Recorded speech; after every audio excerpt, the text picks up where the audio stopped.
So I follow a very talented blogger who goes by the name of Mimi the Blogger on Twitter, and she made a tweet not too long ago, depending on when you're watching this, basically asking what are people's top 5 projects of all time.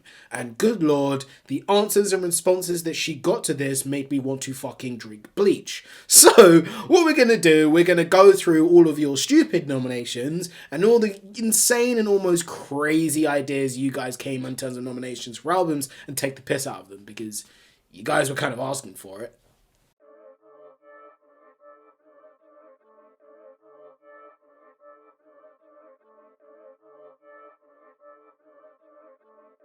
Before I start hurling abuse at a bunch of random people on Twitter, I'm going to have a little explanation / disclaimer. So what I'm going to say is, one, she didn't necessarily specify at first if it was just UK rap, and in terms of a quantifier, if it's in terms of quality, success, and impact, and she basically responded and said it was all of the above, and it wasn't favourites of all time, it's best of all time. So it makes a lot of these picks even more inexcusable. So beyond further ado, let's go randomly verbally abuse some random people on Twitter. So I'm literally just going to go through the tweets on my phone and just basically just see what these people are saying. What are they saying? So starting off, ODG NSG, oh, the man himself that is literally everywhere. If I don't hear Roots, the UK is biased. Stardog is killing our people, because what the fuck is this? This is very much tooting your own horn, and the car isn't very big, my friend. The car isn't very big. It was decent. It wasn't all time. Just calm down. Relax. There's no way anyone's actually gonna... NANI? Someone actually did. I've lost faith! Now, Tasha and I Phil, I think he made a very interesting point. He went for Kano's Home Sweet Home and J Hus Common Sense, also there, and those I respect, but the point I think that he deserves respect for is when he says, afterwards, recency bias makes picking the rest really hard. This is important because you can tell a lot of the recommendations after this, they very much succumbed to recency bias, because all time and you're picking albums that came out 2 weeks ago. What the fuck are you doing? Right, so next one up is from @AndySocial_, in no particular order. J Hus Common Sense, Nines Church Road to Hollywood, what? Asco Better Late Than Never, Rings the Upper Tongue. What is this? Like, what? Is this just your favourite tapes, like, in the last 5 years? Because that one I would understand, but we're talking all-time UK rap albums. Can we be serious? Okay, so we're going to take a look at this set from Mo Hassan 19. Youngster Crystal Meth. No. Just no. K-Coke Pure Volume 2. No. We're talking all-time. Really? Does, like, no one listen to anything, like, before 2010? Really? Okay, so we've got J Hus Common Sense. I feel like with J Hus's Common Sense, I feel like it's old enough. It's about 5 years old now, and I feel like it definitely had impact upon a generation, especially in terms of musical influences, in terms of kind of Afro swing. It made huge waves and that sort of thing, and especially with xylophone rhythms, which you fucking hear everywhere in every single kind of Afro swing sort of song. And even that time, it was a huge thing where it was kind of the standard for Link Up TV uploads. Like every other song you would hear, like 60% of their channel just became Afro swing tunes, and the barrier to entry was so low. In a way, I blame J Hus, but in a way, I thank J Hus. At the same time, it's a bit of an oxymoron. So the second one from Mo Hassan, which is put down, as many people have put down, is Dave's Psychodrama.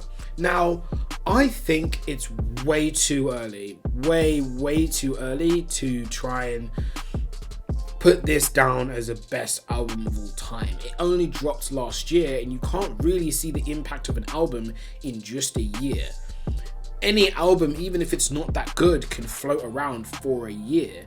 If you want to talk about impact of albums, wait 5 years, wait 10 years, wait 20 years. I mean, there's still albums from 20 years ago that should be on the list that people aren't even mentioning. And in a way, it's my opinion that if you don't really listen or haven't listened to anything that came out before 2010, you shouldn't really be trying to do this. You don't have the facilities for that. You don't have the expertise for that. Just give up. It's not for you. It's just not for you, man. I'm sorry, but it's not for everybody. Like, especially if you're born after 2000. Like, you shouldn't even be here. Come off Twitter. You shouldn't even be on Twitter. Like, the hell, man? Fuck. Right, I can't exactly see this guy's Twitter name, as in actual username, but his name is Heart of Black Lives Matter, and he put Jay Spades, more money, more pagans, and Krypton Conan Sunat. What? What? With all time? Are we being serious?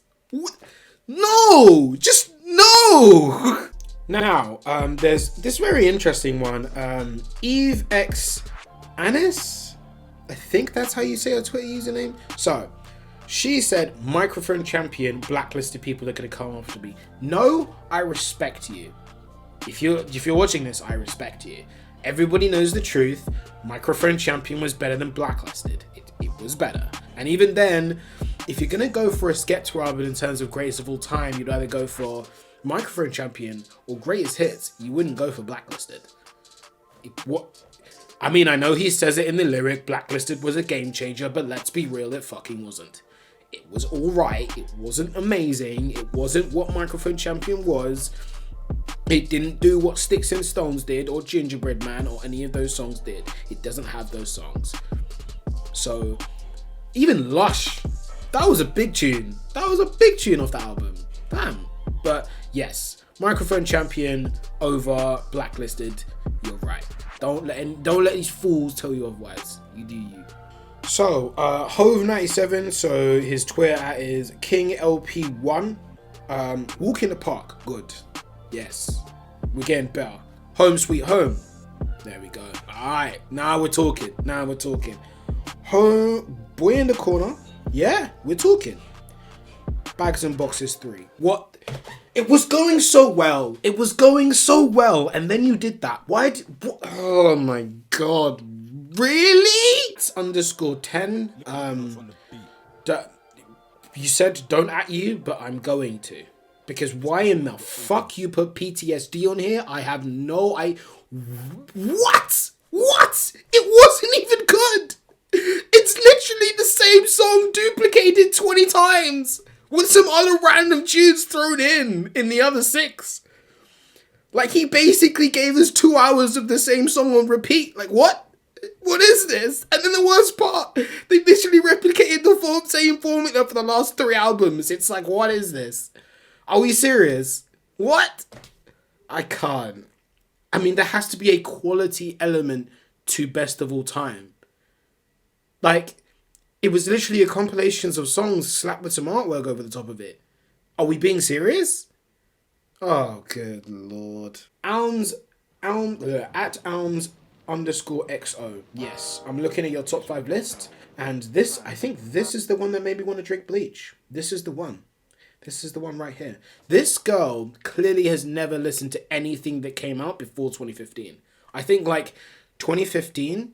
was the year she just discovered what music was, and maybe she was like living in a cave and like had never listened to music before this point, because this list, it says a lot. So, Skepta, Konnichiwa. What? Konnichiwa over Microphone Champion. I give up, man. Mostak High Street Kid. What is this? What? Big Conspiracy. Why are you putting Big Conspiracy on the Common Sense? I'm going mad. I'm just going mad. Oh my god. Training Day 3. It's been out for 2 weeks and you're saying it's the best of all time? What are you doing? Oh god. Oh, PTSD's on here again. Of course it is. You know what? Go back to doing whatever you were doing before you made this list. I'm hoping you will be better at that than you are at doing things like this, because this... Never do it again. Please don't do that again in your life. Please don't. So we have _Jims_A1. Common Sense, yeah, again. 9's 1 foot out. No. You're just wrong. Is this, I understand to an extent it is a matter of opinion, but to quite a lot of extent, you're just wrong. It's like all you know is GRM. It's very sad. It's actually quite depressing. Any minute now, D Block Europe and Young Bane. Is this for real? Are you... What is this? What? It was decent. It's still D Block Europe's best project to date. Yeah, I said it. The rest are crap. But, like, I don't know. I'm losing faith in humanity here. Someone save me. Right, there we go. He's brought it up. A couple other people have, so let's talk about it. Stormzy, Gang Signs and Prayers. Now, the way I feel about that album is this. If you are looking at this album as a grime album, don't, because then you'll hate it. Because it's not a grime album. It's, for the most part, it's not. Right? It kind of is, but it's not. Right? But then also looking at the kind of concept and themes and I guess how it done on this generation, even then, I still think it's too soon to judge it as a best album of all time. Does it have the quality to be able to? Yes. But yet again, it has the success in order to do so, because it did really well. Impact, legacy, we don't know yet. It's been out, what, 3 years? It's not been that long. Like I said, if you want to talk impact, you have to wait 5 years, 10 years. That's how you know if it's really impacted a generation. Any album can float around for a couple of years. Like, in the words of General Levy, some people make songs for 2 years. We make songs for 20. Like, think about Incredible, that song with General Levy. Like, that song is nuts. It's insane. So, you have to think about it in that sort of way. Otherwise, anything has impact. A random hit that hits in the charts, that has impact. But it's short-lived, if anything. So in a way of judging and saying all these albums have impact because they were popular for quite a bit of time, or a decent amount of time, it doesn't really give you the whole story, and I think it's very hasty to say that they are the best of all time when they've hardly even been out that long. So I feel like Stormzy's this album really comes into that category, and it's like what the previous guy said, recency bias. For sure. I can't quite see his whole app, but his name is Unserious Candidate. I don't know, but Koj Radical Cashmere Tears is up there. I don't care. It's not up there, but that album is fucking amazing. Love that album. Really good. All-time list, I feel like that will just be pushing her personal biases out there, because yet again, it still has to have the success aspect of it, and it didn't push to the entire of the country in the same way previous albums did, and the whole of UK culture as other albums did. And yet again, it's a matter of time to show how much impact this has. Who knows that maybe even this album could become it. 5 years down the line, people could be revisiting what Koj done, etc., and how this impacted various artists to come even 10 years down the line. So it's just too early to call this album one of the best of all time. But is it a great album? Fuck yes. So AM_London, that's his at, and most of the ones he put are generally the regular ones or ones we've already addressed. But he went for In Skanks We Trust. Now, this is an interesting one, because In Skanks We Trust is basically kind of, he's probably put this down as like a precursor to influencing the whole of the UK drill scene and basically birthing it. So I kind of get why this is here. And I think it's somewhat justified as best album of all time. In a way, because of how it's substantial and important it was for kind of booming the popularity of the entire UK drill. But if we're going that angle, I think there's a better candidate, and I think it's Section Boys Don't Panic. I think that album may even be a better candidate, simply because some of the songs on there even now are hits. They're UK drill hits. Like, in terms of veteran fans or people who've been fans of UK drill for that long, in that period of when things like In Skanks We Trust or the tape that 6-7 Different Cons Hill, for example, when that all came out, like Let's Look, when that all came out, that album was doing crazy shit. Like, Lock Off is a song that no one will ever forget if you were in that time. And even Lock Off, that song, the shit that song did to the, oh my god, it just fucked up everything. So I actually think maybe that might be a better candidate, who knows. But In Skanks We Trust, I think there is basis behind. Right, C4 short, and why the hell did you think coming up with Young Fumes Naught Can Crosses 4 was a... Why? What? What? No! Right, Cos London A2 Blue. No! That's not even his best tape. All Spill is better. What is this? Yes, A2 is really talented, but we're talking all time. Can we just actually keep our brains screwed on? Like, oh, good lord. Right, so we've got BTC underscore Elijah. Another guy who blatantly kind of didn't really listen to anything until quite a while. You've got Class of 98s on here, which has been out like a week. What in the... Return of the Shooter 2 from Snap Capone? What in the heck? I don't know if I can do this for much longer. I don't know. I really don't know if I can do this. Oh, there's Canso STP, and this, I think this is the worst. I think this is the worst.